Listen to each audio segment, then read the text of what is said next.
Seems like me all week. I'm sure my Saturday will be late starting too, just to spite me. Hey Don, do you want to do the Pledge of Allegiance for me today? I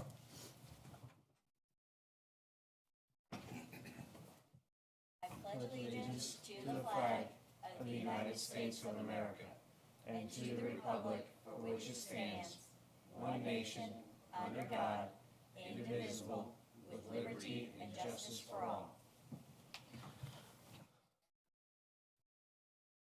And in interest in keeping our alternates involved, David, would you do the opening prayer?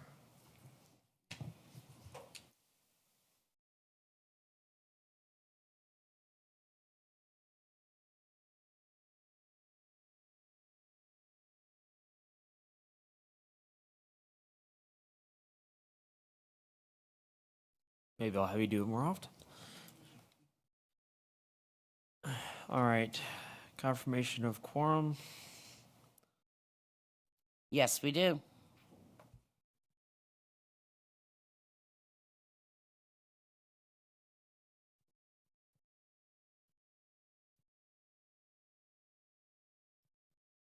All right, we have the meeting minutes from January 22nd to approve. Anyone had a chance to take a look at it? Do you have a copy? I have written copies also. We have written copies if you haven't.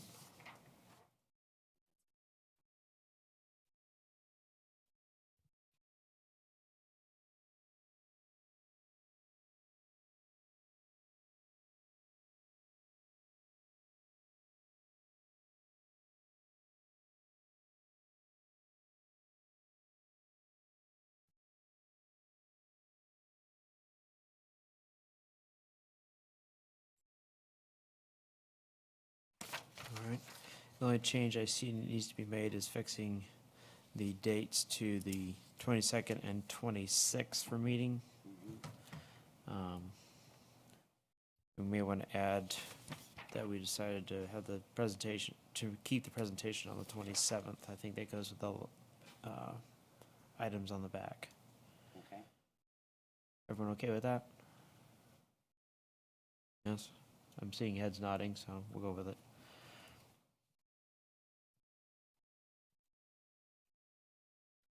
Any other changes?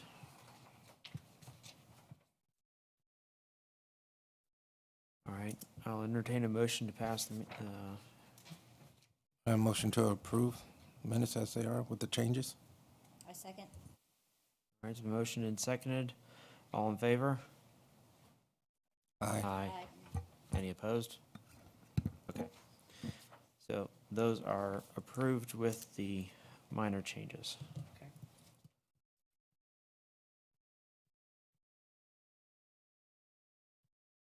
And now we come to the fun portion of our meeting, the budget review, what we have so far. I wanted to have a meeting where we went over it and see how much we had a chance to look at, what questions we had, what's outstanding, what's not. See if we can get the answers back in a very sporty timeline by Monday, and at least focus Monday on getting the presentation fleshed out as to what we want to hit, so that when we do the presentation on the 27th, we've closed as many loops as we can. If we have things that are still open, we put them as open, if only to reinforce the fact that 2 weeks to go through two very large budgets is bordering between insanity and absolute insanity, as far as I'm concerned. That's how I wanted to take it. I have my notes, but I'll open the floor for anyone who wants to jump in on the budgets and go with it. One thing I would like to put in, your maintenance suggestions after visiting both the school and the county maintenance shops. And I believe we do have Jane here, so we can ask her about an automated inventory system, about maybe how much that would cost. And then there's something else I think we need to ask her about that the cameras. Mm,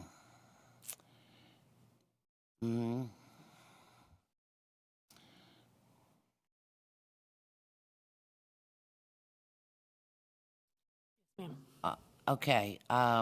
Jeremiah had visited both the schools and the county maintenance shops, and there apparently are no external cameras. And I know that that would be involved with tape storage or whatever. And also, the Company 2 firehouse, which we apparently own that pump, that gas pump. If, you know, we've talked about it, there's reasons why we strongly are going to suggest to the Board of Supervisors that a camera also be installed there. Yes, ma'am. So I can certainly help with any of the county facilities and put some costs together for that. I will work with the schools, if possible, to do that. So when you're talking about the schools, you're talking about all the school facilities for outside cameras or just their maintenance shop? the fleet maintenance shop, which also has a fuel pump. Okay, That is being used by not just school vehicles, but it can be used by deputies any or county vehicle. school right. bus or whatever. So they're having to leave the gates open. Okay, And okay. I will get with Mr. Greenlaw and see what we can potentially recommend. You want to? I just wanted to make a comment about the fuel. I know at the previous meeting, I believe, Jeremiah, there were some comments about fuel, and we've talked about it before. I just wanted to clarify that the county fleet facility does manage our fuel usage. We have a single fuel vendor, and each car is given a card. In order to access those vendors, you have to have that card. You have to do things like put your mileage in and things that that track the usage of the vehicle. And in the system, they have things noted like the gas tank size on each vehicle. So if you had a tank that only took 16 gallons and you all of a sudden were using 20, it would automatically flag, and the fleet department would call the director and say we have a problem. That's being done on a regular basis, and departments are being notified when there are exceptions. I'm not sure if the department you talked to has ever had an exception, Jeremiah, because we've made a big deal about making everybody understand that we are watching the fuel. They're also watching fuel mileage. If a vehicle has been getting, 20 miles a gallon for a while, and all of a sudden they're getting less than that, then they're watching it. There are different factors that they are paying attention to. The exception reports are written, and they are notifying departments when they have an issue. And departments also get a copy of the bill. They are also putting their eyes on it if there's anything they see that doesn't make sense to them there. And there was one other thing I was going to say about the fuel piece. And many of our cars, and not all, but and I believe the schools too, have GPS units on them that we can track where the cars are going. We know there are multiple ways that we are watching usage for fuel. I'm not opposed to cameras by any means. I'm just saying that when you're looking at costing things out, you have to look at the whole picture and what the risk is and what you're already covering through other sources. So I would just okay, well, ask you to keep that in mind. I may regret saying this. We have whistleblowers that contact us, and we have received pictures of vehicles, POVs, being fueled up. They've all been sent to the appropriate place that they need to be sent. We have people, and Jane and I talked about this as far as a fraud, waste, and abuse button. That where an employee, and these are employees that are reporting this. And also on the schools, I didn't see a fraud, waste, or abuse, but I don't know if I can get in, if you have that in your employee portal or not. But that's, you have employees that want to report. We have employees that contact us now, so It's it good, is, yeah. If you have anything specific, you need to bring it to me. That's all I can ask you, and we will definitely get on it.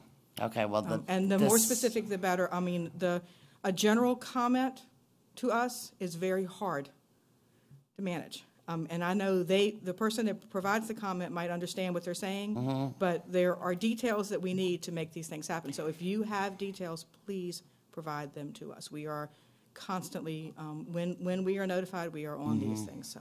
Right. They went to Mr. Taylor and to, it was Supervisor Ross, Chairman Ross at the time. I will check with him. I'm not aware, but I will make sure I Yeah, check with him. they went forward, though.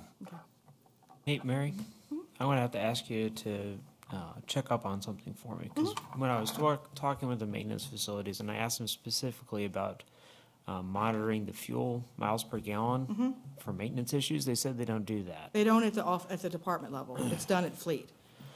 Fleet manages it. It's a huge report that the company provides to us. It's a lot of analysis that goes into it. So Fleet manages it there, and they notify the department if there is an issue. Okay. So individually, departments are not doing that. The Fleet department is actually doing that for us.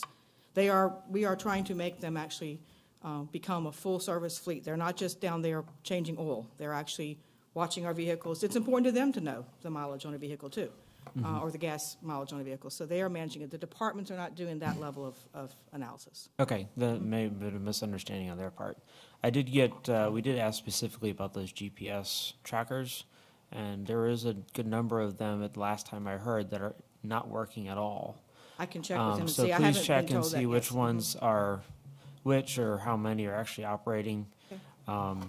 Because I'd have no problem, and it makes sense to have GPS trackers on essentially all the county vehicles, so you can keep track of them, because they're the counties. But we do need to make sure that if they're there, they're working, and that is actually monitored proactively instead of reactively. Sure, no problem. You might have one quick question on with the, because you said that you guys monitor the cards at the fleet level. Do you know our average, how many cases that you've found as I'd a have fraud to- for FY18? I'd have to check with Fleet. I don't personally, finance does not have a vehicle in our department that we use, and so I'm not as into those reports because I don't get a report every month. But I'll check with Fleet and ask them, so you're looking for how many reportable type of things occurred? Right, because that last will, year, or- when you're looking at cameras and things like that, you want to look at how many cases you actually had. Is it even economically sound to put a camera in place? Or, it's going to cost more to have a camera than it is than the cases that you have each year. So. Yeah, part of the problem with the maintenance facility not having a camera, and I had talked about this, is there are there's pieces that are stored outside. If they went missing, you would have no idea what happened to them. They would just go missing. There's some fairly large piles of supplies out there. Once again, they're not protected in any way. There's some fairly expensive pieces of equipment that are in the open. And so there's no protection whatsoever, if only for the prosecution side of the house. You would have nothing to go on. Which, as a citizen, makes me really nervous that the county would end up getting fleeced at some point by somebody who realizes there's nothing there. But also looking at it from the cost perspective, it's a deterrent as well. And so if we can save the county two $500,000 or two $50,000 pieces of equipment by spending $10,000 on cameras, then that's probably a really good investment to do. So that's kind of the whole point behind it. But there's absolutely nothing between the two, between any of the county or any of the school maintenance facilities. There's no external cameras. So it's kind of let's make sure we at least protect ourselves and not be silly type of comments. That's why I was recommending it, just as a preventative, if anything. I just wanted to clarify because I don't think you were here at the last No, meeting. so is that, you said because their items were missing? There is a chance that the items could be missing, and if they went missing, you would have no idea of finding out. Right, so what about the inspection rate of the areas? What is that time cycle? What do you mean? Somebody has to go out and look at the area. So you're talking about how often do they inventory those Right. materials that are in the non-secured places? Judging by the inventory systems, or the lack thereof in some cases, they may not ever know. That's why I'd assumed that it's never being looked at, so when you start talking about it's- costs, you gotta look at other mechanisms that Yeah. should be in place. I had sent out a series of things. There's, I think I counted, there's like 4 different inventory systems, with no inventory being one of the options. And that was in one building. So there's a lot of room for improvement, just at least being aware where everything is, so. And to address those questions specifically, I may need to get the different department here. Obviously, I'm not the one out looking at the inventories, but I have been in touch with Ben Loveday, because I think he's one of the people that you communicated with, and him and I are going to get together. And if you need him to be here, I can have him at the next meeting, or this can be something we schedule for a future meeting. I would just ask you to, I have contacted all the directors and let them know that there is potential that you could have questions for them, and they are ready if you need them, so just let me know who you want at which meeting, and I'll try to make that happen. Okay, I was kind of hoping that this meeting would also help, oh, we really need to have this question answered. And we have one more meeting before we present, so this was kind of my hope, is that we could line that up, because I really didn't know what people had been looking at, so. If I can add something, I just, the inventory issue is certainly one that the county is going to want to address. But I would not recommend, you can make the recommendation to the board, of course, but I do not think that'll be something that would be able to be implemented for this budget cycle, because I think we're going to have to do a little bit more research and planning, and I don't think the time frame wise we're going to be able to get you something to say it's going to cost you about this much. And give you a wild guess, but it might be way, way off. So we prefer to do a little bit more research on that, see what we do have available, what we don't have available, and then go from there. So. Yeah, I completely understand that, and I expected as much. But the one thing I did notice is that when I talked to maintenance, they're like, "Yeah, we've been looking at this since 2005. You guys didn't just make a decision to move forward with something." And I think that's kind of why I'm kind of asking the questions and pushing that way is. You just need to make a decision, because you're never going to get any savings if you don't ever do anything, so. All right. Next. All right, go ahead, Les. Hi, Jane. Just got a couple questions. So one system I'm not familiar with that you've got here is the CAD system. Could you explain that? Okay, that is our public safety system. It's our 911 answering center. It's computer-aided dispatch. And it is the 911s that are taking calls, entering information into the system, and utilizing the system to help make sure our first responders get to where they need to be. It also includes the records management system for public safety, as well as the mobile units that are out in the field that have the ability to self-dispatch, do reports in the field, and so forth. So it's a consolidated system to replace trying to think when it was probably a 15-year-old system right now. So it's an update to the system, or a replacement of the system. Okay. And then there's a couple other things in here. I mean, it's just going through this with some limited time. Mm-hmm. The cloud strategy implementation. You've got a couple of lines in here under vehicles and equipment. You got a projected cost of $300,000 for FY19. Mm-hmm. What is covered under the vehicles and equipment aspect of that? For vehicles and equipment, I don't think we have anything for cloud. Yeah, this is under the cloud implementation strategy page. It's page 206 of the budget. Showing professional services for $200,000, vehicles and equipment for $300,000. I don't think that they're connected. If they appear to be connected, it must be an error in the budget document. And I'm going to let Mary respond to that.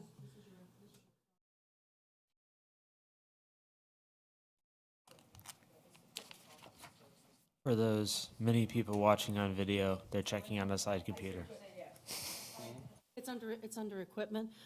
We have not made that determination yet. We're still looking, as you and I have talked about, what our cloud strategy is going to be, and that's just where we put the money for the equipment. For a cloud strategy, there's not going to be any equipment, but if we do a hybrid system, it actually could be some equipment that we have here as the transition point to get to the cloud. Okay, and there was. Let's see if I can find it again real quick here, because that kind of led me to another question on an earlier page. Okay. Oh, it was under, I believe it was replacement computers and servers. I didn't mark it. Just generally, our computer replacement program in the CIP is servers, PCs, laptops, the computers in the first responder vehicles, routers, switches, printers, modems, not modems, I'm sorry, UPSs.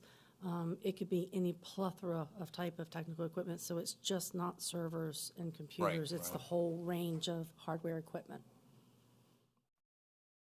And then, back to your cloud implementation strategy, one of the things that I can provide you are some real-world Amazon cost, and these are based on Amazon Gov web costs. I'd have to scrub the particular data that's out of it, but it would give you some kind of an idea. If you've got an idea right now of what you want to move that workload off to. Right. What we're doing right now is we're actually virtualizing all of our physical servers, and that's been our plan for the last 2 years to get all of that virtualized. That makes the transition into the cloud much simpler and easier.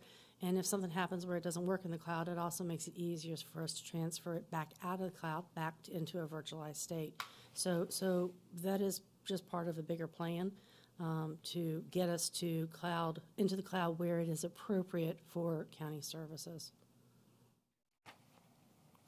Sure, once I go through this in a little bit more detail, I'll email you some more questions. Absolutely, thank you. And I'll send you some example data, because As always, I welcome any feedback that you have, of course. Thank you. That's all I got, Jeremiah. I've got a question. I was confused. Tuesday. Sorry, it's been a long week. The special tax on Lee Hill West and Lee Hill East and Massaponax, is that on residents or on businesses? It is not. It's all businesses. Is it? Okay. Yes, it's all businesses. I wasn't sure what exactly Good question. No, it's all that businesses. was. Okay. Thanks.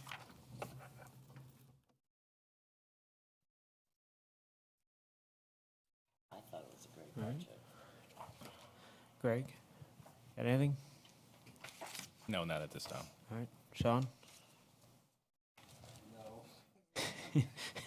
Put him on the spot here. Instead of me writing a list, I made notes on all the papers, so I'm trying to skip through them. No, not at the moment. All right. Well, while you're looking, hate to do this to you, Mary, but I've got questions. I'm sure this is not a surprise. Yes. Now, I kind of did what Sean did, but I printed off the page, so I actually have it in front of me. Page 29, in the highlights, it talks about... Can I clarify, are you in the summary document or in the full document? I think it's the full document, the recommended budget. Yeah, just want to make sure. Okay, go ahead. Although it's probably in both. It says the fuel tax revenue allows suspension of transfer of vehicle license fee and set aside revenue for the 9th year.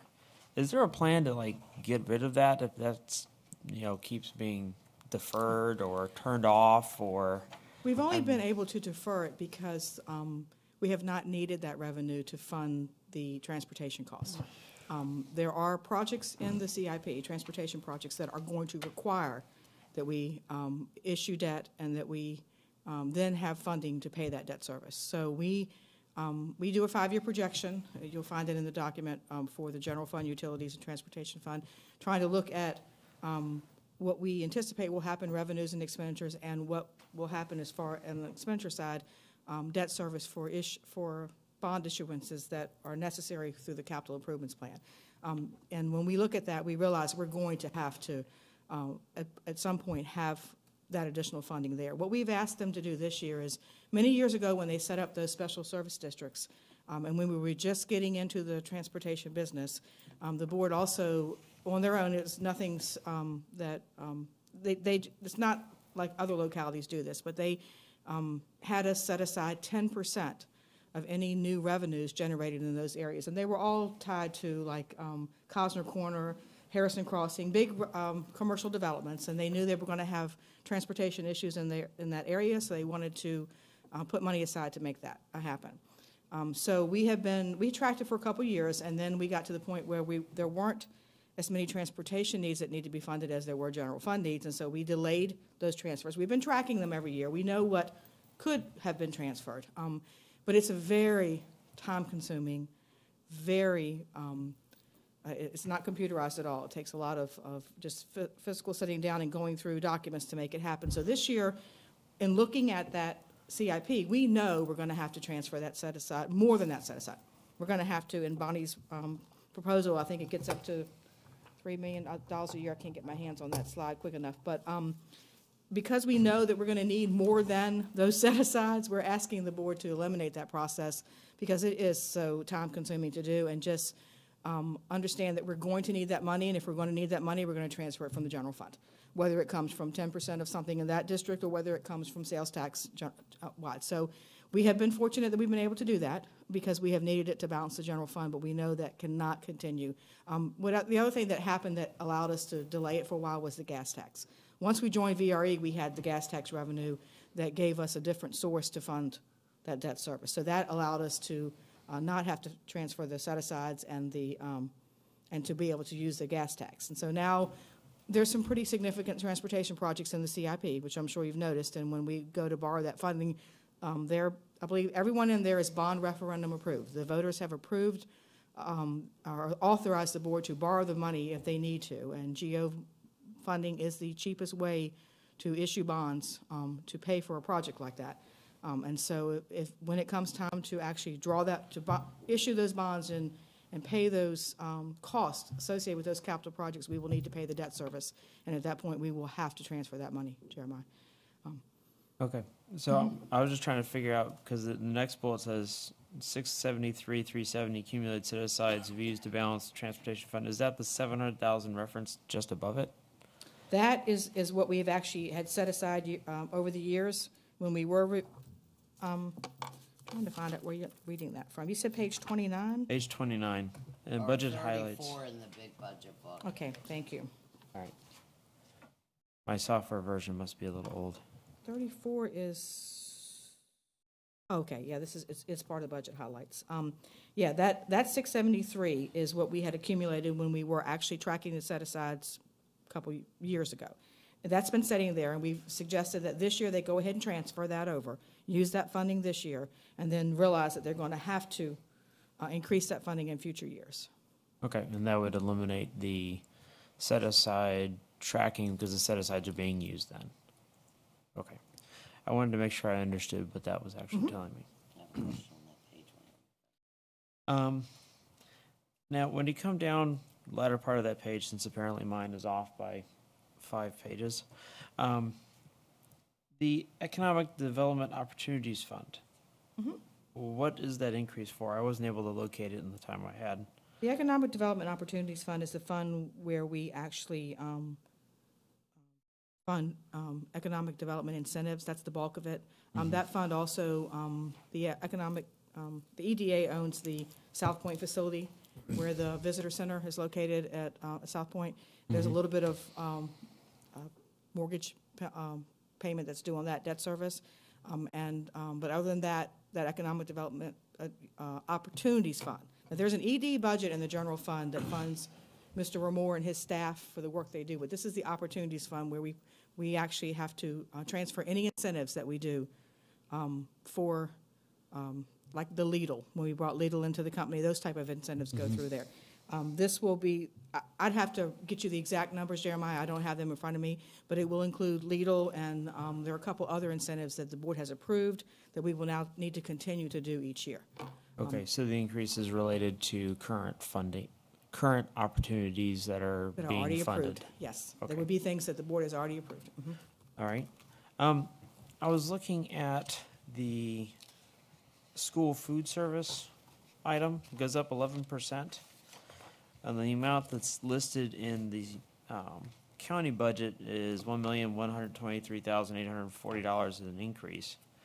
But if you look at the school summary, it's only $647,093. $647,093, and I was just kind of wondering about the disparity between those two. I don't know, do you have your budget with you? I don't have. It's page 38, I think. Yeah. Per se. Now, we do have I'm just some- trying to get clarification between the two numbers because they're so different. Okay, now, we are using some fund balance to take care of cafeteria monitors and some additional equipment purchases. Now, I don't have it right in front of me at this time, but that could explain some of the variance that you're looking at.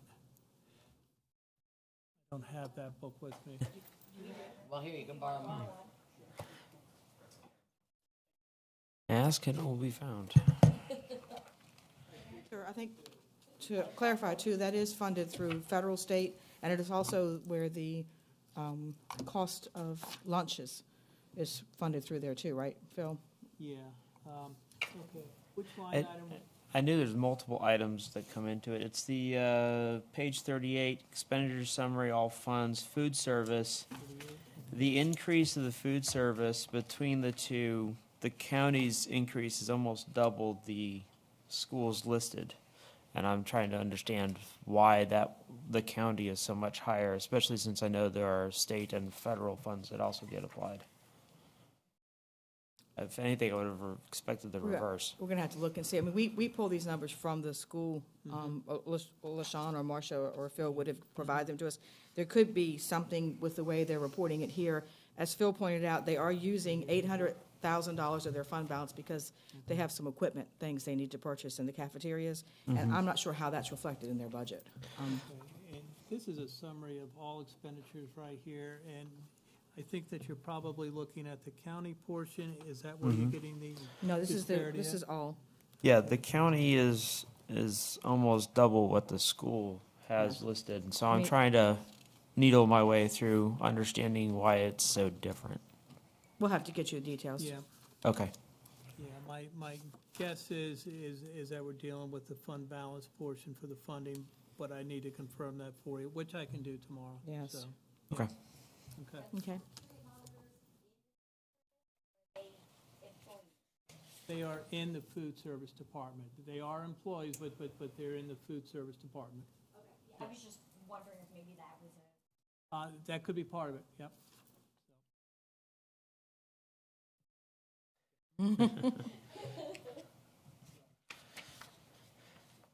Okay. Yeah, if you could find an answers to the delta, I'd Yes, appreciate it definitely. because I will. it's significantly different, and that's why I'm going. Not That's quite a sure. good question. All right.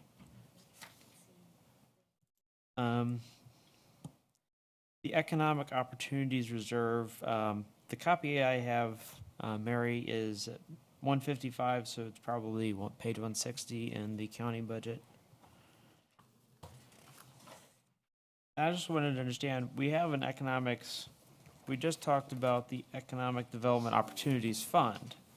There's also an Economic Opportunities Reserve with Yes, $2 million. the $2 million, yes. The So, board approved I- that several years ago. It's a reserve that stays in our fund balance, and if there is an economic opportunity that they feel they need to invest in, that money is reserved there for that purpose.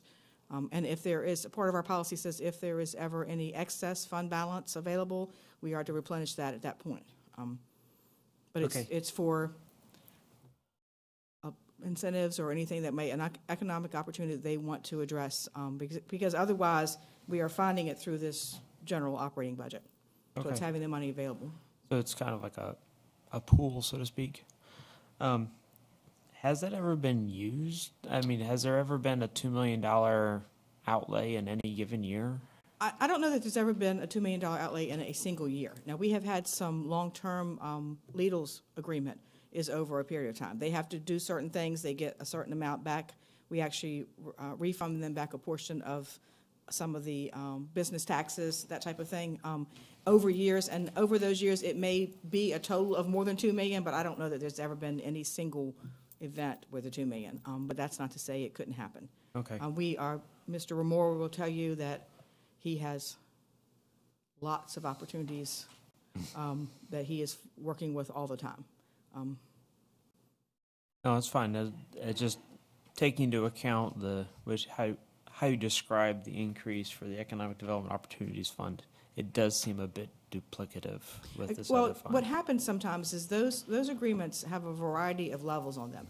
occasionally there will be an agreement to help funds upfront cash for a particular purpose, and then we'll say, if you meet these particular requirements, the number of jobs you bring into the county, the number of jobs that are a certain level, depending on what the goals are, then we will reimburse you back a piece. So it's typically twofold. There are two things going on. And they have had multiple opportunities at the same time. And if they did have multiple opportunities that they felt like they needed to address, they did not want to be having to dig into the general fund budget. We have a small contingency. We have a fund balance that is locked down for specific purposes, so this gives them the flexibility if they have multiple. I don't know that they ever think they're going to use it all at one time, but they could certainly have 2, 3, or 4 economic development opportunities at the same time that would require cash for each one that may equal $2 million. Okay. Could you do something for me? Could you kind of like itemize, since you said it was only a few years ago, what actually has come out of this? Yeah, we have used it. I believe there was a little bit budgeted, and there may be even some in this budget, but like I said, what our policy says is we can use it when the board approves it, but if we use it and then at the end of the year we have excess fund balance, we have to replenish it. So what you'll see is it may be used but replenished at the end of the year because we have sufficient. But there could become, if any of you watched the presentation, we were very clear this year. We are really trying hard to tighten up the numbers. We've tightened up the expenditures, we've tightened up the revenue projections to try to reduce some of these surpluses.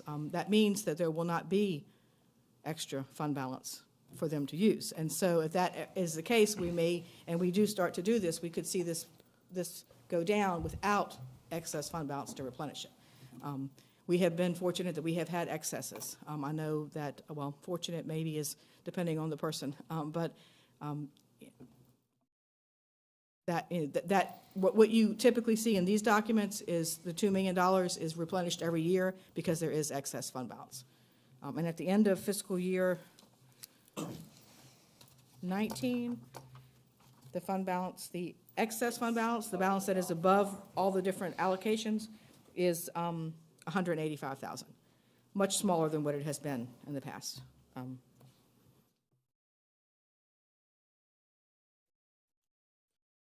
Well, yeah, and that's, people will ask me or ask us occasionally, what is the fund balance? Well, it's a moving target. I mean, we estimate right here in this document what we think it's going to be based on the projections that we have put in this document, which includes projections on the county side for multiple departments who could have expenditures change. I mean, a school shooting like happened in Florida could change our sheriff's overtime dramatically. Anything like that can change. We cannot foresee that. We can only do our best to budget it. On the revenue side, there are hundreds of revenues, many of them driven by the economy, sales tax, vehicle purchases. We don't know how many vehicles people are going to purchase. We have an estimate based on trend, but we don't know that. So, and I lived through the 2008, 2009 recession, whatever the, and it truly was at a point where we're getting the information. In sales tax, we get 3 months past the date when it's collected. So 3 months after it's collected, we get a sales tax report that is significantly less than what we're used to seeing. At that point, we're looking at it, it's already headed downhill. And I remember those days. I mean, I've been here 30 years, and that's happened to us over that period of time. I don't expect it, but I don't have a crystal ball. I don't know what's going to happen. So that's where those fund balances are so important, because it's never, the community doesn't need us any more than they do when there's a downturn. That's when the sheriff's department needs to be on the street. That's when those things need to happen. We can't tell the citizens we don't have enough money to pay the sheriff, so they're going to go home today. So it's that fund balance is very important, and that's why we are very specific about the purposes for it.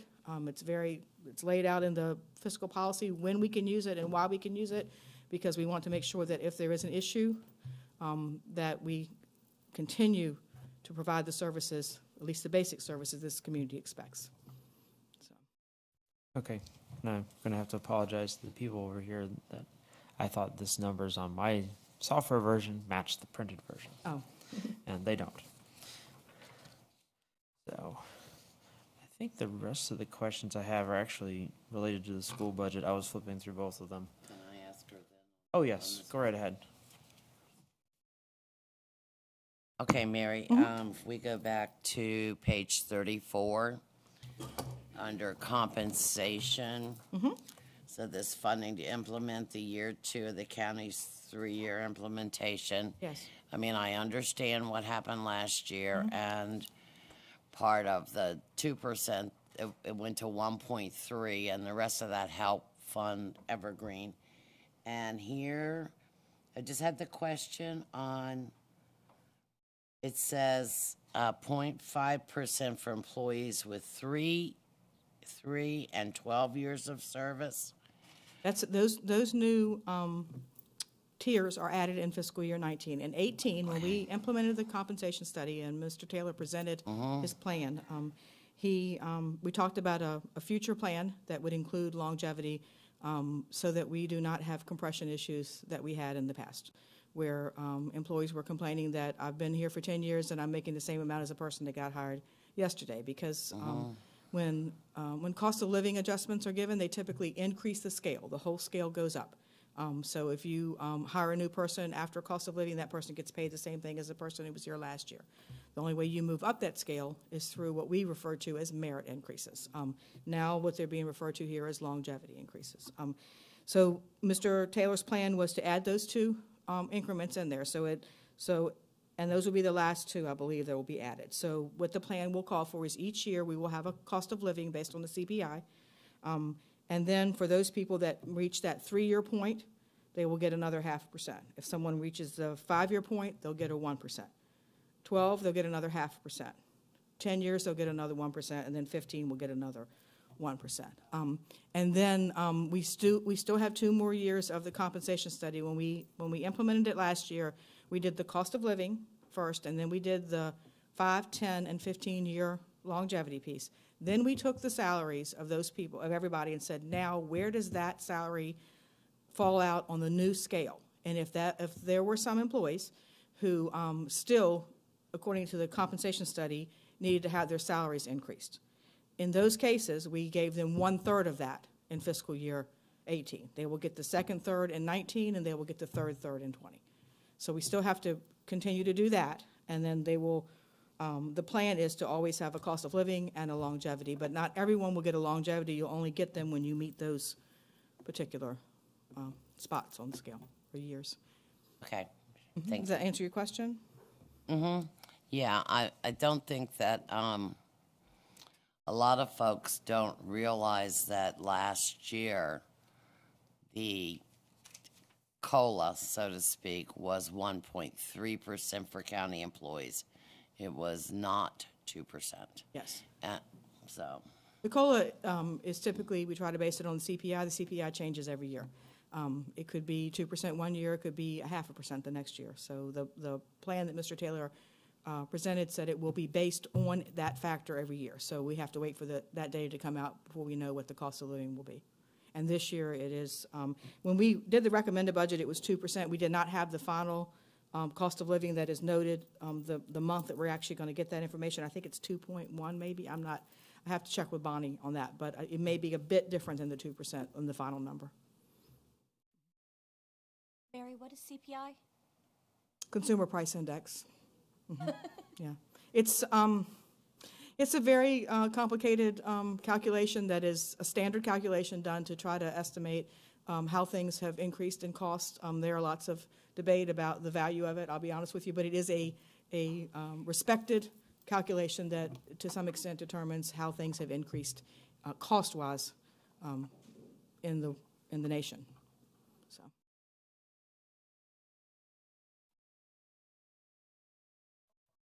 Well, cost of living is that. It's what has the cost of living in. The intent is that if the cost of living has increased, if it costs you more now to buy something, which is the CPI, Consumer Price Index, is meant to address, then you adjust the salary to address that. It's an average, and we all know that fuel may go up more than electricity and those things, but it all comes down to this average that is, in this case, 2%. So. It is a standard practice. I think a lot of agencies use that as their cost of living increase. Yes, if I'm not mistaken, CPI is usually like grocery items and those type items. They're not, doesn't usually include fuel, I think. Yeah, I think energy may even be taken out of it. I'd have to energy, go look. There, for every number of adjustment measures, there's probably at least 10 additional ones Yes. that you could potentially use. Yes. I think there's at least 3 different versions of CPI I've heard of. Oh, there are multiple versions of CPI, Yeah, yes. it's a huge number. It's like the inflation rate that you hear from the federal bank. They leave out fuel and food and leave in luxury items. So, when you're buying your Bentley, you can use that measure. When you're buying gasoline, no. Maybe not, yes.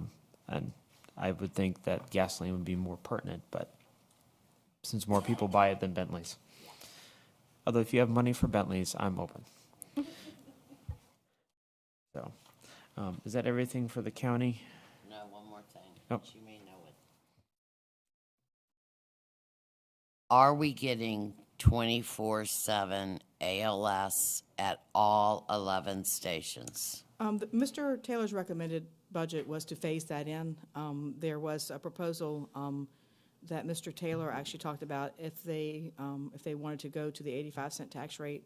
The second phases of that are in there. I believe based on what the board has said, several of them have commented, that is their wish, that is their desire, but they've got to work that out, Catherine, within the available funding.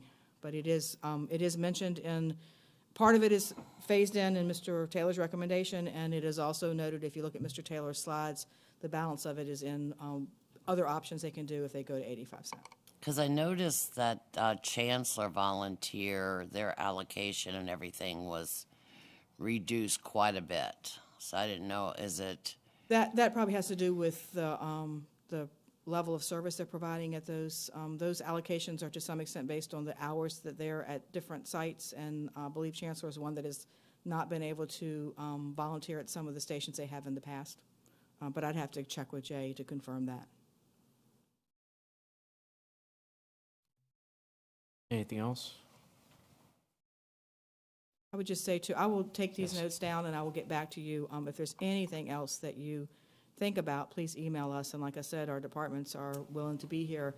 We want to get you what you need so you can have your presentation ready for Tuesday. The sooner we have the questions, the quicker we can get them back to you, responses, okay? Thanks, Mary. Might as well move to the school budget. I know I've got questions. I don't know if anybody else has. I was being a little bit more efficient with my time, or inefficient if you count looking through budgets, and one's spare time is efficient or non-efficient. By the time you guys are done with your budgets, you probably don't want to see another budget document for as long as you can. It does seem to last a long time, but that's fine. That's our job. That's what we signed up for. Yep. And we volunteered for this, so we deserve it. Did have a couple questions. I was trying to organize my sheets so I was a little bit more coherent than when I was just printing stuff off as I was trying to walk through everything. I have it as page 36. I think your copy and my copy match page-wise, yes. I was just curious, you have a 4% pay increase for teachers. Is that considered a performance step increase? I don't know what the terminology is. It seems to change a little bit. But is that moving people up on their scale, or is that moving everyone up? From a teacher's perspective, that would be moving everybody up on the scales. We sort of had a situation where had we gone with the pure recommendation from Evergreen, some teachers would get like 0, some teachers would get substantially more, and so we thought we would try to bring the whole group up into more of a competitive set. It's sort of a hybrid version, and it's actually cheaper to do it this way than to go by the letter per Evergreen study with the teachers. Okay, so you're kind of considering that 4% to be like a COLA type thing? Well, it's part COLA because the entire staff is getting, throughout the organization is getting a 2% increase at minimum, but it is in conjunction with trying to bring the group up into more of a competitive set within our region. So I don't know if that answers your question or not. Yeah, I'm just trying to try to needle my way through this. So you have a 2% pay increase for non-teachers. Yeah. Does that also include, I'm assuming it's to do the same thing, just kind of adjusting everyone up Well, to get them closer? folks that were below minimum, we are bringing those up to minimum in year one. The ones that were not placed or their salary was not aligned with their years of experience, we're kind of doing that over a 3-year period. And there is a group of employees who the Evergreen study did not address, and this 2% would actually bring those employees up as well. Okay. And that would be a cost of living. Okay, so to make sure I got this right, more or less everyone's getting like a 2% COLA type of thing, and the teachers are getting an additional 2% bump To bring the group up into more of a competitive set, and that would also affect step 0 for folks that are entering into the workforce, which would help recruiting. All right, just making myself a note here. That's Okay. not what they said the other night. Okay. Sure. Okay. It wasn't a defined group per se. There was individuals throughout that they did not address. I don't have that list in front of me, but we certainly can give you a more detailed version of that. So.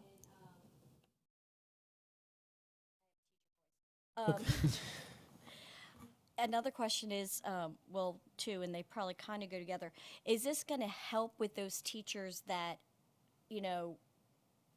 are off on any market scale? Well, I mean, it's going to affect the entire group. So the entire group will be raised into more of a competitive environment, for sure. It's going to help every single teacher towards that goal, yes. And could you explain the mid-range? Because there seems to be the midpoint. Okay. There seems to be confusion on both boards with Well, what exactly is this midpoint? Okay, so we will have a group of employees, a class of employees, and per the market, you have an entry-level rate, and we're assuming a 30-year career. At the 15-year point is where their mid-rate should be if we have scales lined up and people progressing through the scales. So 0 to 30, midpoint would be right at your 15-year mark, assuming a 30-year career.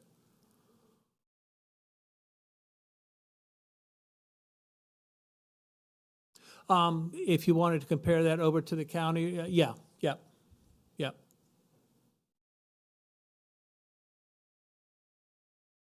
Okay. Of course she is. Yeah, she's my source oftentimes. And so when you talk about Evergreen study recommendations, bring to minimum 1 year, that was the ones that were below the minimum. You're moving them up. And then the classification date parity, this is kind of like moving yourself, if you're off by, let's say, 3 steps or whatever, you move them up 1, and then the next year is move them up another 1, that type of motion. Or 1 and a third, I guess. Yes, you're right. Yeah. Okay. The other question I have is related, I don't know if it's related necessarily to the midline or whatever, but I remember in the Evergreen study, the administration was almost all, I think all of them were above the medians and the maxes and everything. They were all, compared to everyone else, they were all above the market. Okay. Do they also get that 2% pay increase? Yes.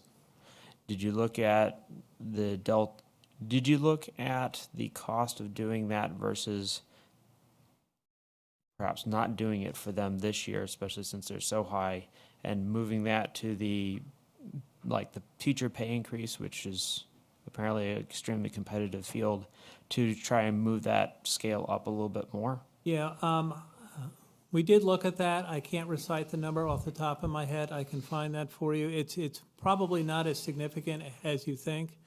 We have probably one of the lowest ratios of administrators, school administrators per 1,000 pupil in the state of Virginia. We do pay a bit of a premium, 5 to 10%, if memory serves me correctly. But those administrators are working. They're working hard, and I think productivity-wise, I think you'll find you have a very efficient, very productive administrative team, and you just look at the ratios and the workload. So there's two business models. Either you can bring in a bunch of people at a lower rate, or fewer people at a higher rate, and it seems to have happened at some point 10 years ago, 8 years ago, that the administrative wage scales were adjusted as such. So whatever that's worth to you, I think that you need to look at the entire picture as well with productivity. One second. On that point, can you email us some data on that? Yeah. Because I've can do looked that, at your high schools, and you have same number of administrators we have in Stafford County. Okay. And the Virginia DOE, in that salary report, listed your administrators making an average of $7,000 more than Stafford. So I mean, I would have to see some data saying that. I can provide that for you. I mean, because I've heard State this data. before. State data, yeah. And I can provide state data for you. you know, just as a taxpayer, Uh-huh. if somebody is above the market max, I would rather that 2% go to, you know, a para or, you know, cafeteria worker. I mean, your bus drivers are very well paid, you know, comparatively to the other districts. Not for what they put up with, that's for sure. Understand. But I get it. All right, could we have the list of the careers and positions that Evergreen didn't cover? And I would like to get the I guess the trade-off amount for putting in the administrative bucket, that 2%, what that delta is. Because if I recall in the Evergreen, and I remember looking at it, the percentage was actually closer to 30% as far as that shift. Now, you may be thinking of the actual pay versus the big scale and whether or not moved. I know there's some deltas between where people are actually located on the scales. That's what I was going to say. I think one thing that's been very confusing, I know we had it on our side, and I'm sure Phil can tell you they've had it on your side. A market study looks at the market for that position. And typically they are based, there's a minimum, a mid, and a maximum. On the county scales, and Phil, I don't know if the schools are the same, there's a 30-year chart to get from minimum to max. So it would be at 15 years, you should be somewhere in the mid-range. When they go out and they look and they say, compare our market salaries to all these other localities, the scales can be off, high or low. But that does not mean that the people on the scales are underpaid or overpaid. The individual on the scale is a different look. So you have to get the scale, and then you have to take the person who is in that position, see how many years they have, and put them on the scale. In some cases, it could have said that the scale was, 20% under market, but the position was paid where they needed to be. And one example is, I know Jane will attest to this, some of our positions, we cannot hire at the minimum of a scale. It is impossible to get the quality of people we need at certain professional positions at the minimum scale. So they've already been hired somewhere up that scale. So the scale could have been off. And when they put them on that scale, they're absolutely fine in their salary. So when those market studies came out and they said, oh, county employees are underpaid by so-and-so, that said the scale was off. Same thing with the teachers and the school side. Now, what has not happened historically for the last several years, we may have got a cost of living, which as I was saying earlier, when you get a cost of living, typically the whole scale goes up. So, but a merit moves you up the scale. For years, we had cost of livings and no merits. So people weren't going up those scales. And so some of that had to be adjusted. I know that was an issue, if I recall correctly, that was noted in the school report, that the scales may have been fine, but the people have not been moved up the scales. And so you cannot look at you cannot look at one position and say, oh, this position is underpaid. The position on the market might be the scale, but the person in the position may be fine. It's very complicated. It's very tricky. And I'm saying this to say there's a whole lot being said out there, and I just want to get it straight. And I am not the person to explain it. I'm not the HR director. Phil is not the HR. There are two people, Michelle and Rose, who are much more attuned to this than we are, I think, Phil, and who can probably give you more information. But I think that is one thing that needs to be clarified. We need to be very careful how you look at any of those charts and assume that that is across the board for that position. That might not be the case. Yes, and I remember more than one discussion that we've had Yes. talking about that. And when I was actually looking at the Evergreen study back when we were having those discussions, I actually looked at the administrators at the min, mid, max, and across all of the administrative positions. So I did try to take into account the fact that there's a lot of variation. I don't think we had all the numbers at the time. It was about where people were positioned. But still, that's scale. That's all the scale. That is not the person in this. I'm well aware of that. Yeah. I'm just saying, I try to take into account that, but I did notice of all the scales, just looking at the scales, the administrative scales were all at a positive territory, and sometimes in the tens of positive territory, whereas the teacher scales were sometimes negative, Right. even when we were assured that they weren't. Special education was one of them. I think it was -2%, and that was almost across the board except for like the last 5 slots, the last 5 years it was above. So I completely get your point, Mary, and for the sake of the people, all 2 of them who are probably sleeping, watching this, that's good. But I'm thinking of looking at it myself and trying to noodle through and trying to decide between big macro picture and micro picture, where the macro is the entire department and everything, and the micro is a particular individual, which I don't know, and I don't want to know how much everyone makes. Trying to figure out and noodle through. The scales themselves looked off. And that's why I'm asking the question is, if you just look at the scales, if you look at the distribution within the scales, the impression and the likelihood is that the people in those scales may be higher than percentage-wise someone on the teacher scale who's already below the scale.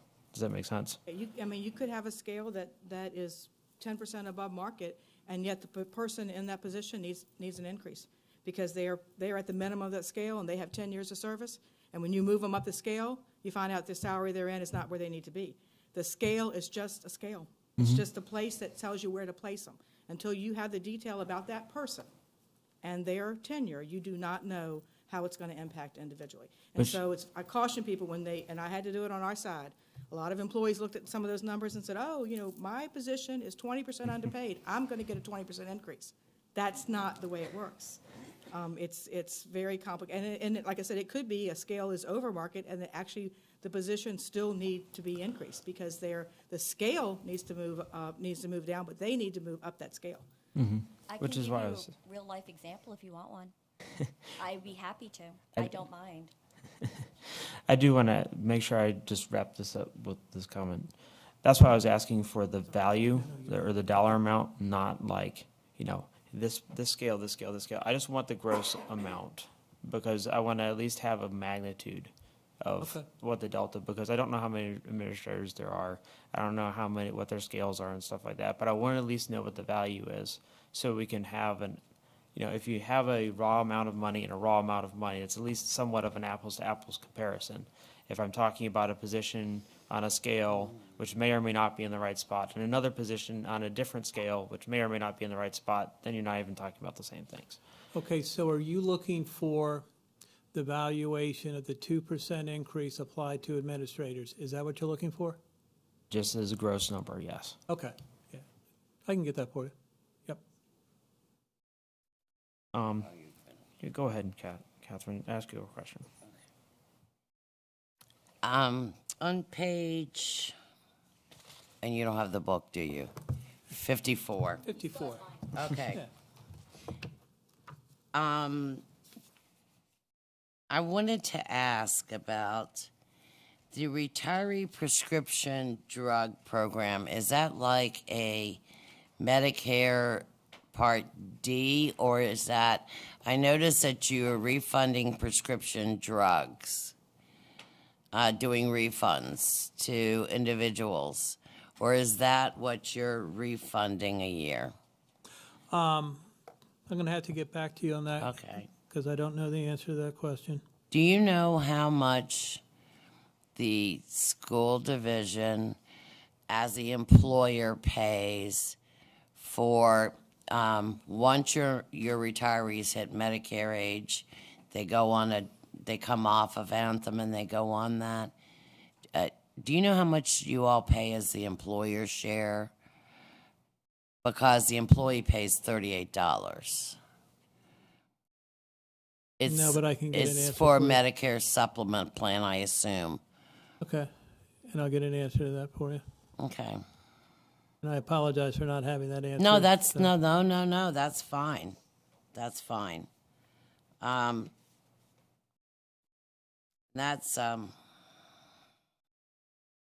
because you have retiree health insurance, and I'm sure that encompasses a lot, you know, your pre-Medicares and your Medicare, so. Okay.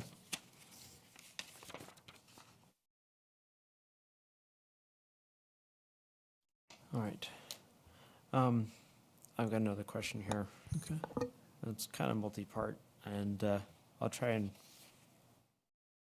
bounce between all the pages without losing too many people. On page 41, you have the FY19 approved FTEs, which is 3,188. The previous year is 3,095 for 18, right? Okay. Let you get to 41 here. Yep. By my count, that's 93 additional positions. Is Yeah. that correct? Okay. Okay. If you look at page 36 or page 49, both of them talk about the same thing. They only talk about 60 FTEs. Is there a reason for a 33 FTE delta? Yeah, we pulled back the external maintenance company and we brought that in-house. So what you might be looking at is a revised budget number which incorporates some additional FTEs associated with custodial positions. You'll also see that we have a reduction in purchase services, I believe, a significant reduction in purchase services to try to offset that. Okay. So the additional 33 are in the pulled back, sorry, I didn't write it down right away. What did you say those were? Well, we took the third-party vendor that we had started the school year with, and we are no longer doing business with that organization. So we have taken the custodial services to an in-house as opposed to a third party providing the services. All right. So that's the majority of the delta then. Yes, sir. Okay, I noticed that there was a difference there. Now, relating to those 60 positions, I see that there are 16 regular ed teachers, and a set of them. I'm not going to go through all of them directly. But I'm also noting that there's only an expected 82 additional students. Okay. Looking at page 85, the delta between 2018 and 2019 and 2017 and 2018, where the upcoming year is projected, there's only a difference of 82, which means we're hiring 16 teachers to do 82. In previous discussions, I know I've taken a bit of heat for asking about various different programs and such, and we were told explicitly that you wouldn't need to add teachers for those positions because the number wasn't large and was spread out. And here I am looking at a budget where you have 16 additional teachers added for 82 students, so I'm a little confused. Okay. Part Probably 4 or 5 of those positions, and I'm just doing this off the top of my head, are associated with class size reduction money that we're receiving from the state. We also have had a ongoing increase in special education. We are trying to hire teachers as opposed to providing third-party services for these teachers. So you'll have special education, you'll have class size. There is one additional assistant principal in there, some interns.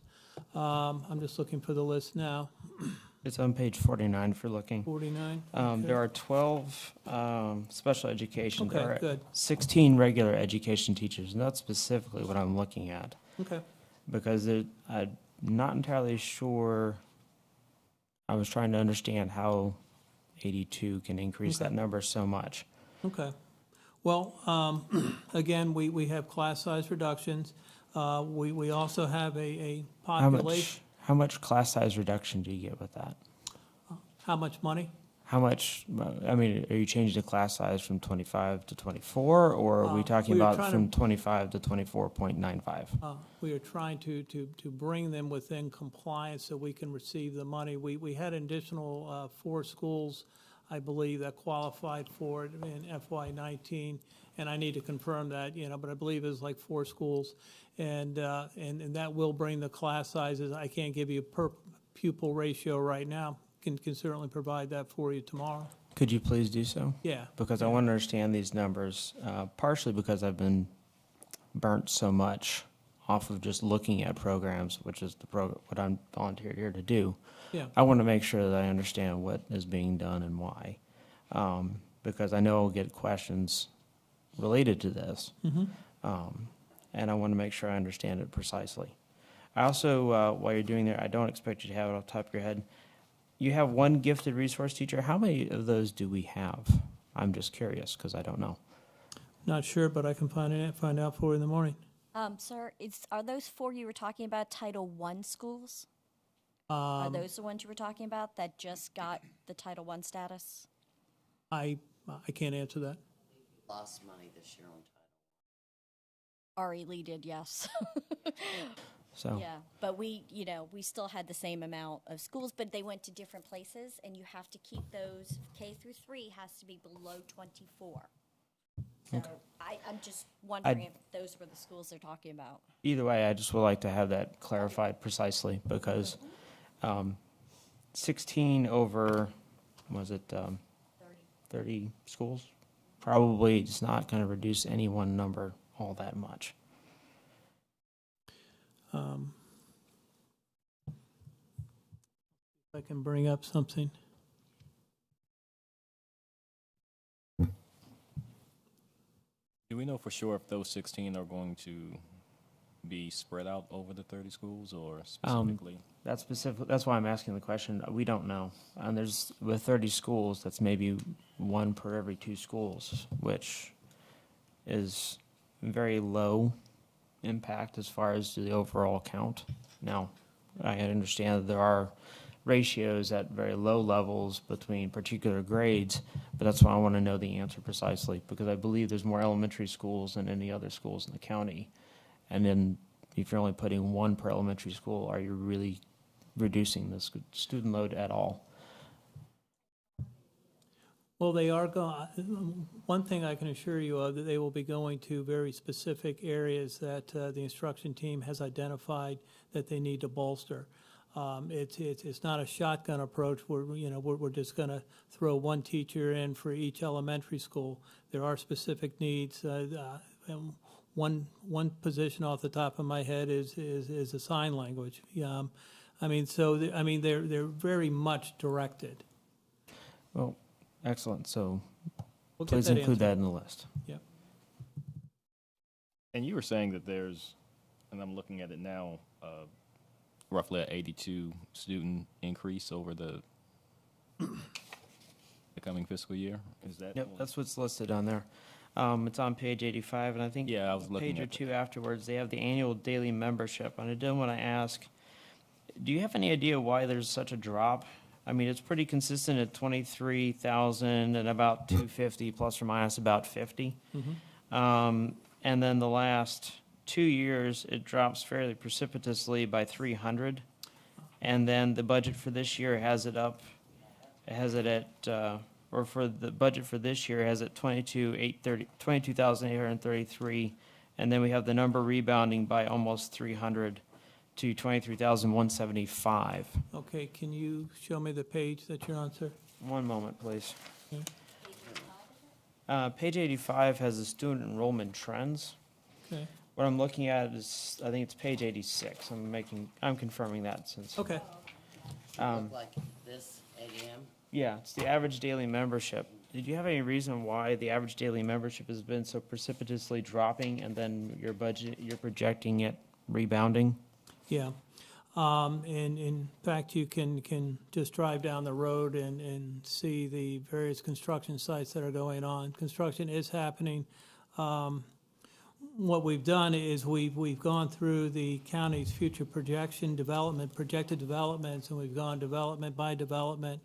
And we've tried to ascertain as to when these subdivisions are going to be started and completed. From there, we know historically we have various absorption factors associated with elementary school, middle school, and high school. And so what we've done is we've applied those absorption factors based on our best estimates as when these subdivisions are going to come online. We know that last year the trend broke for the first time in 5 to 7 years, I believe, between what we had with a October 1st membership and a March 31st ADM, October 1st rather membership in the March 31st ADM. We get paid off of the ADM, and so we actually increased between October and March, which broke a trend. Now, 1 year does not make a trend. But we do see a significant amount of development coming on board, and that is going to start to nudge the figures upwards. So, Okay, so you're anticipating that the drop in the couple years prior was more due to? you know, I'm trying to Yeah. understand what the numbers mean, because they're included in your budget, and you clearly Yeah. make expectations and budgets off of those numbers. yeah. And I'm trying to understand the context of what would cause a almost 1,000 drop and then suddenly bounce back. You know, with the sagging economy, things have started to turn around. What was a great mystery to us, I think, is that although we were seeing some construction occurring, the children weren't showing up per se. Again, last year the children showed up, and they are continuing to show up this year. And we have nothing more to go on than the subdivisions that are projected to come online, and we know historical absorption factors which we apply. So we know for a high school with a single family detached is going to have like a 0.18 per high school student per house built, and so we apply those historical factors. I think you can go down the road, just right up there at Jackson Village, you have 245 apartments. That's probably going to increase our elementary schools more than our middle school and high school, although middle school and high school will feel an impact, but with your apartments, you have a younger families going in there.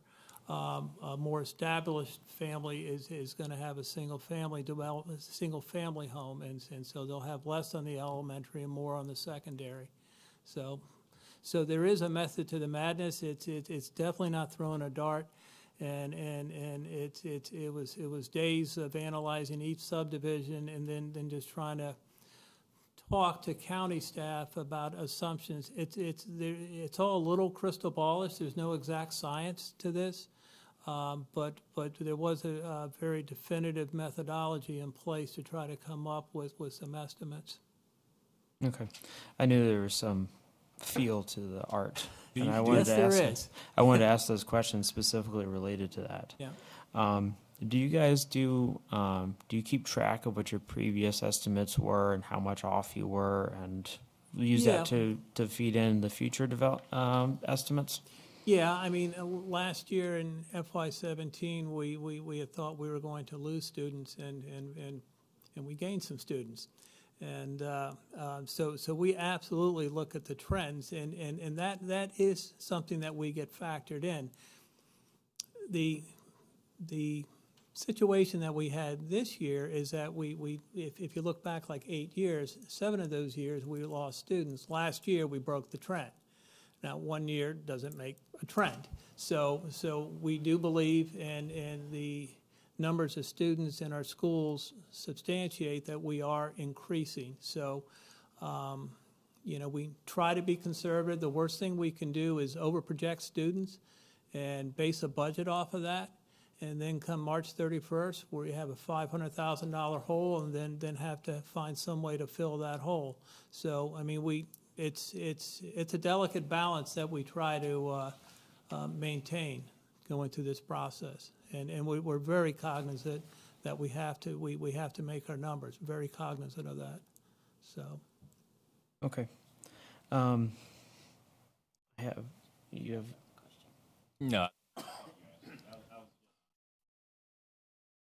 Just looking at that 82 increase of students, I was thinking, you answered that, I was thinking that is fairly conservative and fairly low. And really, you know, we'll see what the governor's or what the final state numbers are, and at that time, we're also going to go take another look and see if we can scrub the numbers a little more. We'll have, you know, about 30 or 40% more of the school year behind us at that point. We're definitely going to take a look at that within the next 2 or 3 weeks. As soon as we have some final numbers of the state, we're going to look at where we're at and see if we can find some more money without being too aggressive. Again, we have to make our numbers come March 31st, ADM. I will say, even with our schools, they nail it every year. You know, not precisely, but how many teachers we're going to need for every grade level. And that is a function of good teamwork, I think, with the instruction staff. The instruction crew has a very tight handle on their class sizes and their needs. And so, unfortunately, I can't talk about the 16 teachers position by position, but we'll have answers for them because it was very deliberate in their placement and their requests. They had a lot of requests, and they triaged it down to the most critical ones. So we'll have answers for that. But I will say, you guys always amaze me with kindergarten every year. Even this year, you said we look at the need 5-year 3, birth rates. Yeah, and the oddity. Our 5-year birth rate trends are down for a couple of years, so we would have more of an impact on the elementary school if that trend hadn't shown up. But the birth rates behind that are starting to balloon, so we got a 2-year dip, and then it's going to start to come up again. So. Oh, they're coming. Go ahead, Catherine. One of the concerns that I have for our school employees is the big jump in the health insurance premiums, and I understand the adding of the employee plus spouse. That's what I had in Stafford County, but that's kind of a sticker shock too. Yep. But I think that I read in one of the footnotes that Anthem was only raising the rates 4.14%, something like that. And it just seems like, you know, if a family plan goes up $165, that's a lot more than 4.14%. Yeah, this is or an area. Or $145 or whatever it is. Yeah, this is an area that we have struggled mightily with, especially the last couple of years. You know, we've just come to the conclusion that we can't continue to offer COLAs and keep up with the fairly rich plans that we have, and so we're quote unquote modernizing our plan. We started doing that a bit last year. We're doing it again for FY19, and there's probably going to be a third phase in FY20. And it's just the economic realities. We're well aware of the increases, but we're also well aware that we have a finite amount of money to work with. And if you look comparatively, we have some of the better plans in the area, but that costs money. And that money, in turn, does not allow for raises or for additional teachers. So we're Yeah, very your much rich aware. plan is very, very rich, and I didn't know if perhaps, I know that you all were going to go back and ask Anthem for some other scenarios and possibly be able to bring that down for Stafford County Public Schools. And our premiums were like that. We did not get relief until we combined with the county. That's a shared service, and we got rid of that very, very rich plan. Yeah, and the rich plan is by far the most popular plan. Very expensive, and you know, we're phasing in our modernization. So rather than complete sticker shock, just pulling the Band-Aid off really quick, we're kind of gradually doing this. So we're in our second year. Next year we're going to have to look at some more options, and we really are trying to be good stewards of taxpayers' money, and with the sensitivity to our teachers and our staff. So it's the reality of what we all face. Yeah. Now, and you know, it just is. Yeah. And yeah, it's not a bunch of accountants going amok, I swear. We're absolutely very concerned. Yeah. Accountants going amok is probably a phrase that usually doesn't get said much. Anybody else got any questions? All right, Les. How you doing, sir? On page 70, I noticed on line 6,000 for materials and supplies, this is dealing with the operating budget for technology. It shows a $50,000, 33% increase, and the line immediately above it shows a decrease of $50,000. Was that something that was reallocated between the two lines, or? Yeah. I can't identify that, but that's not a coincidence. That's So. okay. So it was a reduction on one of them in addition to the other one. Also, on the technology instructional support, it shows a 9.6% increase in salaries and wages, and employee benefits increase of 8.6% for a total of 9.3%. Yeah. Is this in regards to the Evergreen study that drove those percentage increases? There is some of that. I don't have the exact position for you, but I can certainly home in on that for you. So because I'm working in the industry. That's pretty generous for a 1-year raise. okay. So I was wondering if that was the increase of staff that drove that, or that total dollar amount, or if that was Evergreen study that drove that. 8.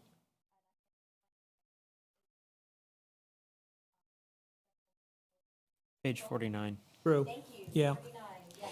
Yeah, and that would drive a lot of that, because what I was sitting here trying to make the calculation, is it instruction or is it technology? But you're right, they are definitely classified in technology, although they handle instruction. So, okay, yes. Looking at those two numbers, the one, page 49 is the total of $319,088, and the line that he's talking about on page 70, the variance is $301,873.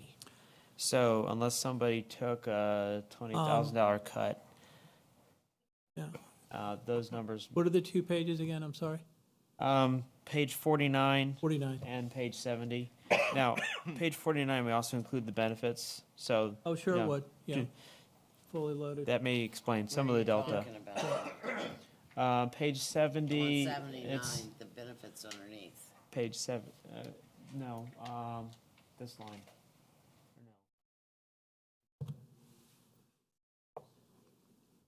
I'm just trying to make sure I got it straight between the two. It's in page 60 70 under 6820 technology instruction. over here. Those two. It's Does not 6820, include the benefits. 1,000 and 2,000. There's the benefits and the salary and wages, but even if that's, yeah, if you wouldn't You want mind that? breaking that apart, We will, that would Okay. help out, I think, the question, absolutely. because there's 3 or 4 things going at once, which is Got it. I've Okay. learned is pretty much status quo whenever you're looking at any of these line items. There's 4 things that feed it and split up 3.5 Most likely, different ways. yes.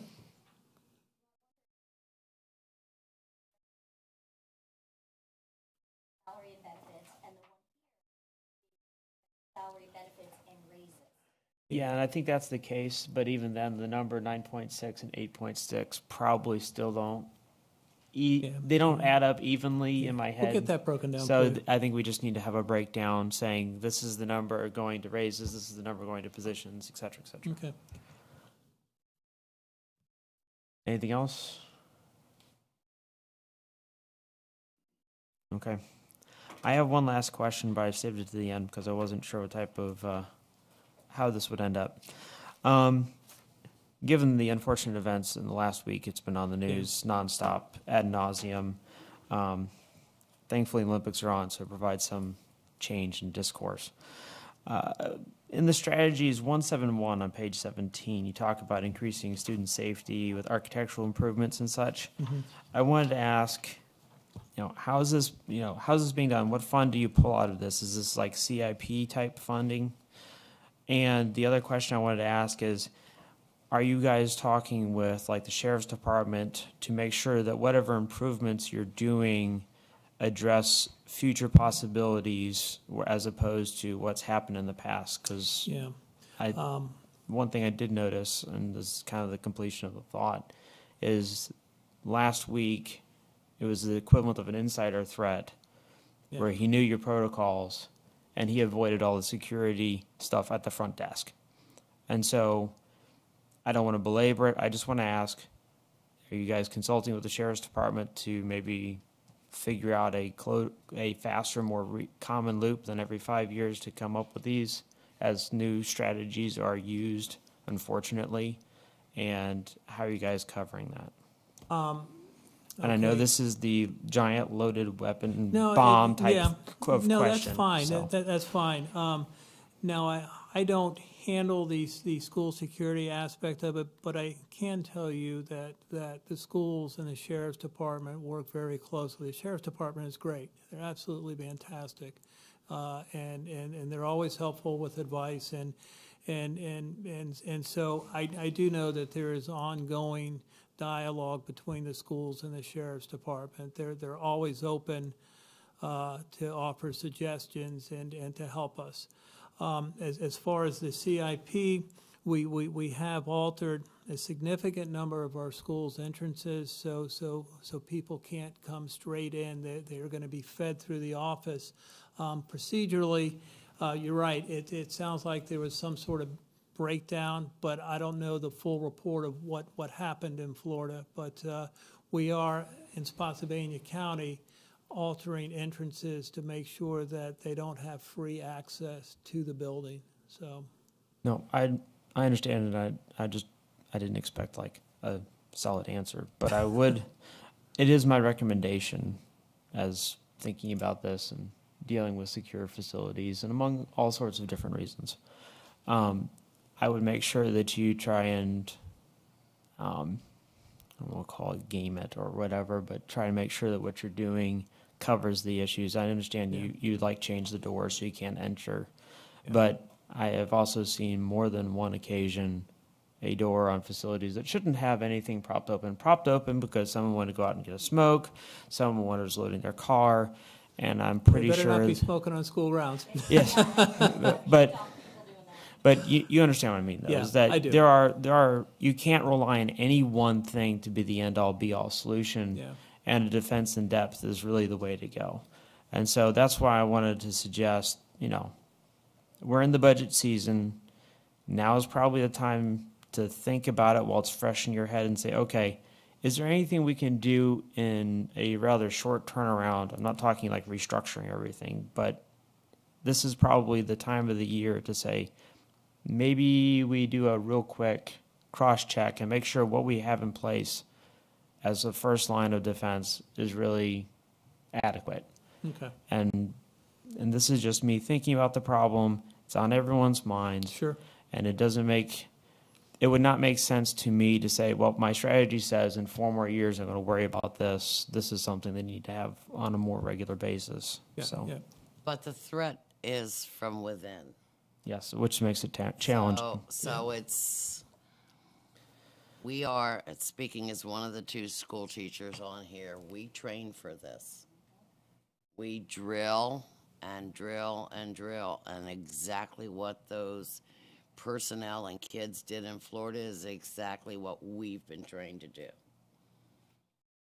No, I understand. I'm just Except for the saying. school resource And they have officer been who working on never this. went in. Yeah.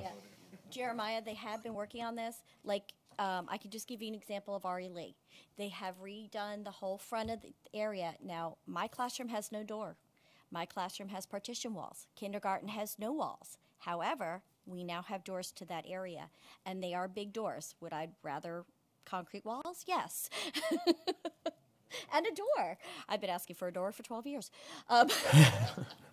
But it is safer. You know, one teacher brings her class into my room to get them away from the big picture windows. I run and lock the first grade doors.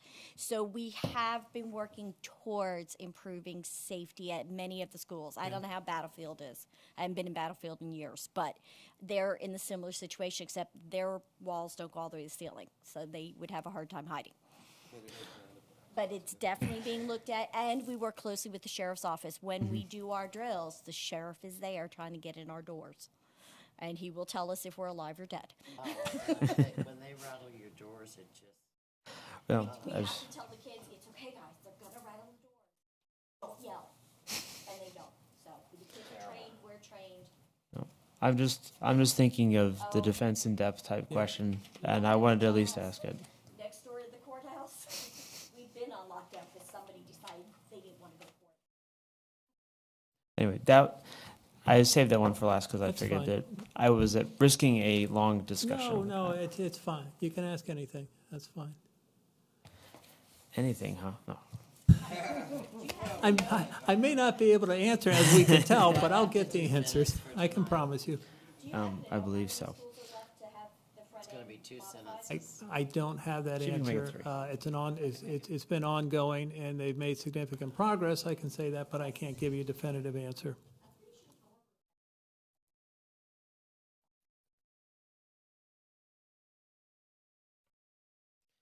All right. Now I'm going to say that gets us through the budget review portion of this. Please, if you have questions, things you want on the presentation, you have all of 3 days to get me the answer, because I'm going to have that done or by Monday night.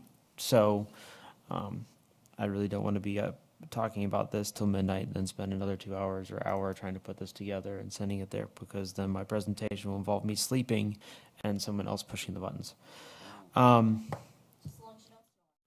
Unfortunately, that will probably occur, among other things. Lots of drool and otherwise unfortunate incidents. Mary, I asked you to remind me on a couple things for new business, and thank you for your help with the school questions. Yes, Jeremiah, there are a couple items. Firstly, which this is not something that Jeremiah and I had talked about, but something I think just want to reiterate. Your presentation will be on the 27th, and because it will be the board will be getting it that day, and we obviously the board has multiple work sessions that they have to get through before they make a decision in April. If there are questions, then we need to anticipate that either there could be a potential a second presentation or some responses or some communication. So just keep that in mind. I'm sure the board will let you know on Tuesday if they have questions, and then we'll have to work through how to get you on the agenda if that's necessary for a later work meeting. Mm-hmm. The budget calendar is, all the scheduled meetings are in the budget document. The budget public hearing is March the 29th. It is at Massaponax High School this year. It is at 6:30, and just as we've done last couple years, we're going to have what we call a department fair. It is the one time a year where we probably get the most citizens out in one place at one time. And so we have been setting up department tables where departments are there to talk to citizens about questions, public safety tables, social service tables, whoever wants a table to be there. We're working with the departments to set that up. Again, we have offered in the past for you all to have a table. If you want a table set up, you just need to let us know. You can contact me or you can contact the budget staff, either one, to make sure that they are prepared to have that table set up for you. And we'll just be out in the commons area talking to citizens before the meeting starts or during the meeting. We answer any questions we can while they're there. And then I had talked to Jeremiah. Social services is scheduled, according to your calendar, to come back and talk to you in the spring. Social services space is an issue that the board has been talking about. If you've been listening to the board meetings, we thought it might be valuable for any of you that would like to tour to come to social services and meet with Gail and tour the facility and talk about our operation. Obviously, setting that up is going to take some coordination on your schedules. I'm not sure who is interested in doing that or not. If you could let Jeremiah and Catherine know if you're interested and what days you are available, we'll try to get something set up for you as soon as possible with Gail and her staff to tour the facility and to talk about the operations there. Mary, who owns that building next to Ari Lee that we can see that's right there, that new building? I thought social services was in that building. Social services is in that building. They're on the second floor of that building, and they are at capacity. They actually are on the second floor. They've spilled over into a few offices on the first floor. Gail actually is in need of additional staff, and there is truly no place to put them. And it's, do we own that building? Yes, we bought that building. Mm-hmm. And there's only 3 floors to it? Yeah, the first floor has the visitor center, and there is some space that has not been built out on the first floor on the right side. And there's some, that space is not built out. The third floor is economic development planning, code compliance, and Gail is on the second floor. And there's actually a separate entrance on the side for social services. The plan that is being discussed now is to put social services and the health department together in the same building. And potentially build them a new facility because they are just truly out of space. And would they fit if we built out the rest of that building? We don't have any other space to build out. We own the building, and I think the parking right around the building is that FACOS owns the rest of that area, and he has plans to build out all of that. So Mr. Silverwire. Yeah. Dawn. I thought I saw $9 million to build. $9 million is the estimated cost that we have. We're using $8 million of the surplus fund balance to cash fund that. We do not have bond referendum authority to build a social services building. So we would have to either use some other source of borrowing, which is more expensive than GO bonds, or we have the cash available and there is a desperate need to get her staff there. Yes. Well, I think also because of the clientele, she would like to be closer to the sheriff's office, and I agree with that. They had to evacuate last Friday due to a bomb threat. I am on the Social Services Advisory Board for Chancellor, so I actually go Wednesday for my first time. I think we can see what a mess doing remodeling of the animal shelter has turned into, and that building is not suitable with parents that have supervised visitations, etc. And I know they're fussing about the animal shelter, but that's what happens when you remodel. I'd say we need to, I'm all for. Gail actually spoke at the board meeting to address some of her issues. If you have an opportunity, you should go back and look at that slide. She brought up some good points about the staff, how crowded it is, how many people they have in the restroom facilities for those people. They don't even have a place for people to eat lunch. There's no table. No, they've done everything they can. They've converted meeting rooms into offices, and it's just they need space. Oh no, they do. Trust me, being at RE Lee, I know the good work they do. So, no, So, I yes. have no qualms. If they need the space, they need the space. 'cause She's, they I mean, do a lot. obviously, we're going to do what we can, and there may be some temporary solutions. Gail did speak to splitting them up. She has several different divisions, but there's a lot of crossing over, and which means that that's going to affect the efficiency of the operation. She spoke to the public safety issue and the need to be close to the sheriff's office. Child protective and adult protective services is part of what they do, and they are working with the sheriff's department on that all the time. So she laid out a couple of the issues. It is just a decision the board is going to have to make, and we thought you might, because she's going to come speak to you about her operations in the spring, we thought it might be good to see the facility and talk to her, so. They had a parent that, well, in fact, Thursday night, she was they had removed it.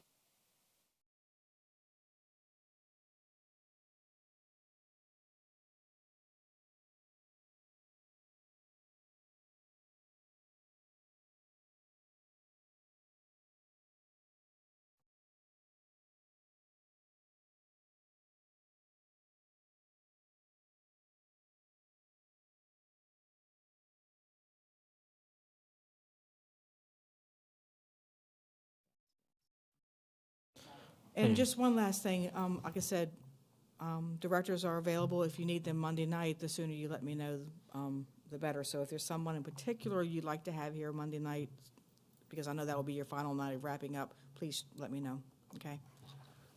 And that's open to everybody, so sooner you let me know, sooner I can let Mary know, and sooner she can let them know that we would like them on Monday night. Thank you. But thanks, Mary, for reminding us about the public budget hearing table opportunity, as well as closing loop on the DSS. I know we bounced a couple back and forth, and I wanted to at least let you have a chance to talk briefly about it in case anybody had any questions. And so start looking at your calendars, find out what works. If you want to do it sooner, that's fine. Want to do it later, that's fine. But we should probably try and do it before we have our have them over. I think we had originally kind of penciled it for April, if I recall. So that gives us some time during March. So, is there any other new business? Does anyone make a motion to close? Make a motion to close. Second. Sean was delayed by his button pushing. All right. I think we'll call it at 8:26, unless you have The something. minutes are gonna be like 3 lines long. I'm not gonna go through and go get all of these numbers. Yeah, and please make sure you send me any ideas for the presentation. I want to close out any questions we have. Hopefully we'll have the answers back on some of the things we asked. Do we wanna bring and be able to some of the close that things up. we brought up in the past? I was actually thinking for this year doing that, of trying to grab Yes. some of the stuff I've seen, we have suggested in the past, and just kind of be like, this is the stuff we've asked in the last, suggestions we've had in the last year. And then this is, looking at the budgets, is our suggestion, just kind of provide an end of year cap. We hadn't done that before, and I think it'd be a useful thing. Well, I think so too. Yeah, apparently. So, we're good, everyone. Have a good night. I want to say something off record. Yep.